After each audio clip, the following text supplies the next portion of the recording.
Hey everyone, welcome to the channel. My name is Gaurav and today I want to show you a tool I built specifically for homeowners who are thinking about selling and upgrading in 2026. This video is for you if you already own a place and you're starting to think about what comes next. Maybe you need more space, maybe your commute situation has changed, or maybe you just know that your current home is not where you want to be long term. And you're trying to figure out whether the numbers actually work or not. When I talk to people about upgrading, the conversation always starts the same way. They tell me what they think their home is worth and they tell me what they want to buy. And then they ask me if they can afford it or not. But here's the problem with that question. You cannot answer it properly without looking at every single cost on both sides of the move. Because upgrading is not just about your down payment, it is about your listing costs, your commission, your mortgage penalty, your closing costs on the purchase side, your land transfer tax, and then your full monthly payment after everything is done. And most people are guessing at half of those numbers, which means they are making a huge decision based on incomplete math. This is why I created a calculator. It walks you through the full picture. You input your current home details, your outstanding mortgage, your potential sale price, and then you input your next home's purchase price, your down payment, your expected interest rate, and the calculator shows you three things that matter most. First, it shows you your net cash flow from selling. This is your sale price minus every cost to sell minus what you owe on your mortgage. That is the real number you're walking away with. Second, it shows you your total upfront costs to buy. This is your down payment plus closing cost plus any renovation budget you need.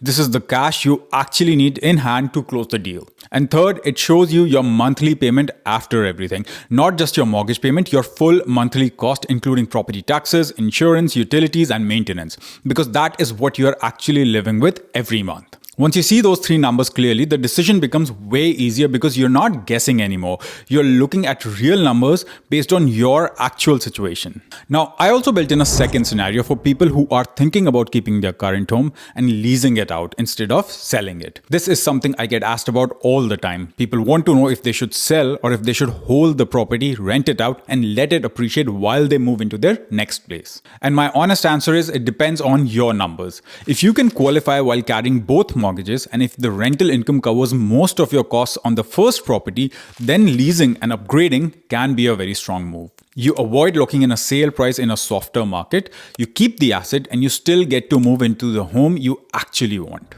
But if the rental income does not cover your costs, or if carrying both properties makes your monthly budget feel tight every single month, then it is not worth it. You do not want to upgrade your home and downgrade your financial flexibility at the same time. So the calculator lets you model both scenarios side by side. You can see what selling looks like versus what leasing looks like, and you can compare the two based on your actual cash flow, not just what feels right emotionally. And with that, let's go to my Excel and I will show you exactly how this works. All right, here we have the home upgrade calculator. The first scenario that is mentioned here is to sell your current home. There are a number of tabs that are going on here. One is to sell, the cost to sell your home. There is a rental scenario going on. There's a comparison scenario, and then what happens to your costs when we upgrade or buy the property. So let's go one by one. If you look at the first scenario, that is, we want to identify the costs to sell your home. So let's take a sample scenario. So let's say the expected sale price of your home is $800,000. And then we're going to subtract all the costs that come to sell your property. So realtor commissions generally range from 3.5 to 4% depending on the area that you're in. I've just put in 4% here. This is for all sides because sellers pay the commission when they're selling a home for both the listing agent and the co-op, or the buyer's agent. So, that's why it's 3.5 to 4% here. Then comes the staging cost. So if your home is vacant, staging will basically elevate how much your home will sell for, because think of yourself as a buyer. When you go and see a property and the property is completely vacant, it's very hard to visualize how you would set things up. Staging plays a beautification, a psychological game. So it is generally recommended that we stage the property. However, if there's already furniture around in the home, there is no need for staging because either, we don't have a place to move that furniture out, or it's already the way the home has been set up, it already looks very nice. So in that case, the staging cost can go to zero. 1,500 here, you can put any number. Videography cost, this is for photos of your home that go on the MLS, and a marketing video that is created, which we usually market on Instagram, and we have a group of 4,000 buyers and investors, so we put that video there as well, just to gauge interest and just make the property more appealing, highlight the different use cases, the different buyers that can be there. Then there are lawyer costs. So now these could be lawyer costs, or these could also be just general closing costs, because you don't have a lot of closing costs once you're done with the realtor commissions, videography, and a lawyer. So you can put in $1,500 here, which will take care, or you can just make the zero and put 1,500 here in the other costs section, however you want. If you have a mortgage, which you probably would, and if you're breaking the terms of the mortgage, there might be some penalty depending on what terms you have of the mortgage, if it's fixed, if it's variable, how much term is pending. So I've just put in a random $10,000 number here. You can modify it to whatever you want. This field that we missed, row 11, is outstanding mortgage balance. So let's say we purchased the home for $700,000 and we've been paying the mortgage for a few years now. The outstanding balance is $600,000 and the market has improved. So when you sell the home for $800,000, you have $600,000 that you want to pay back to the lending institution. You have $200,000 left. Then you have costs to sell the home, which in this case would be approximately $50,000. So you're approximately left with $150,000 in this particular scenario. It's $154,000 here. Now, this is what happens when we are trying to sell our current home, right? And obviously all of these are changeable. What happens when we want to go and buy a home? Probably, let's say someone owns a home in Kitchener, they want to move closer to GTA, that sort of thing, because work from home is going away for almost everybody now. So let's look at the upgrade scenario. So let's say we want to buy a home. That home is going to cost us $1 million. Greater Toronto area, especially West GTA, is pretty expensive. So let's say the home is going to cost us $1 million. Now we're going to do $100,000 down payment here. That's 10%. A lot of people do 10%. If you want to do 20%, you're free to do 20%. And if there's any confusion around how much down payment you can do, can you even do 10% or not? Just talk to your realtor and mortgage agent. Will evaluate your particular case and let you know. But I've assumed 100,000 here. You can put any number that you want. And this thing is your mortgage default insurance. Now, a point to note here, I have assumed a 3.1% mortgage default insurance. If you're making a 10% down payment, it's going to be around 3.1%, of the principal amount. But if the down payment is less than 10%, then the mortgage default insurance increases a bit. If your down payment is 20% or more, it's going to be zero. So what this field captures is if you're making a 20% or more down payment, it's going to make your mortgage default insurance to zero. There are plenty of free calculators online, but there is a bit of variability that mortgage default insurance may not be exactly 3.1% for you. This is also just a reminder that when we are actually making the move to budget for things, when we are upgrading or buying a home, we don't want to be neck and neck with the assumptions. You do want to keep a little bit of a buffer room. Maybe there's extra closing costs, something related to property taxes, something or the other. So you obviously use all of these calculators to get a very good approximation of what you would need, and then have a little buffer on top of that as well. So 3.1% is what is assumed here, which is absolutely reasonable assumption for a 10% down payment. Closing costs, if you're buying outside of Toronto, if you're not buying a pre-construction, it's going to be around 2%. So that's what I've assumed. Renovation budget, you can, if you plan to make any renovations, you can put a number here. If no renovations, you're buying a home that is sort of ready to move in and you don't plan to make any renovations, make it zero. Moving costs, $1,000. If you're moving from one house to another, it's going to cost about $1,000. General movers and packers rate that I'm aware of. Expected interest rate. So this is for your new mortgage. I've just put in 4%. You can put 3.55 if you're getting that, 3.6, 7, 8, 9, whatever. Amortization is 30 years. Annual property taxes, again, 4,000 is assumed. West GTA, it's fair, 4,000, 4,500. That's what you're going to get. East GTA, you're going to go to $5,000, $6,000.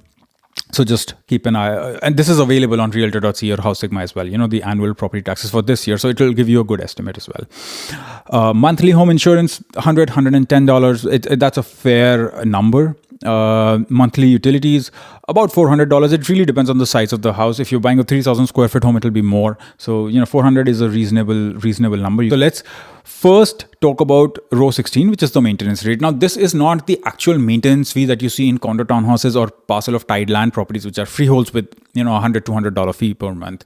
This is not that maintenance fee that you see. This is general maintenance that you think the property will require. Your home could require $10,000, $5,000, $1,000 per year of maintenance. Things go, things break, machines break, something or the other happens, right?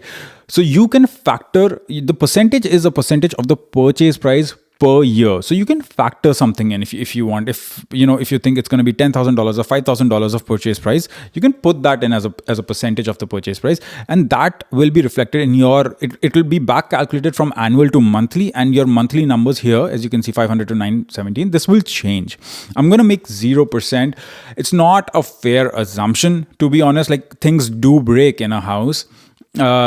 Any number that you think 0.3%, 0.1%, 0.5% that you want to factor in, that and it will be reflected in the summary area that we have. We'll talk about it in a minute. Row 17, HOA or condo fees. Now, this is the actual condo fees that you would see on House Sigma or on realtor.ca, where it says this is your monthly maintenance fee.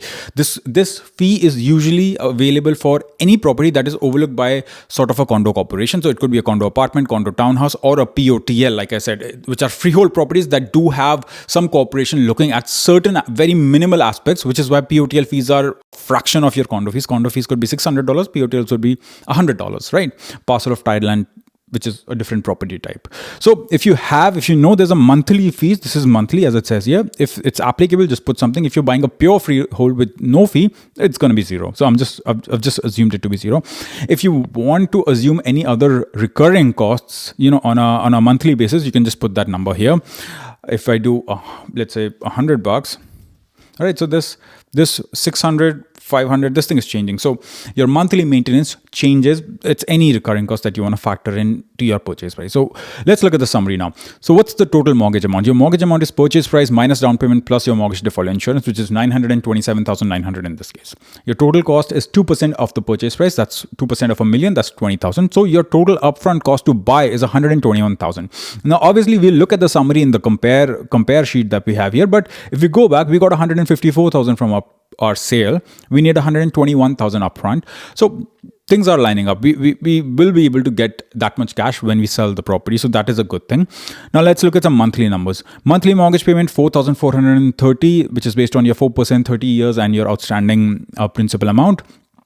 Property taxes monthly, $333 based on, again, what you filled, $4,000. And monthly maintenance of $500, which is utilities, home insurance, and maintenance. Overall, this home with these assumptions is going to cost you $5,263.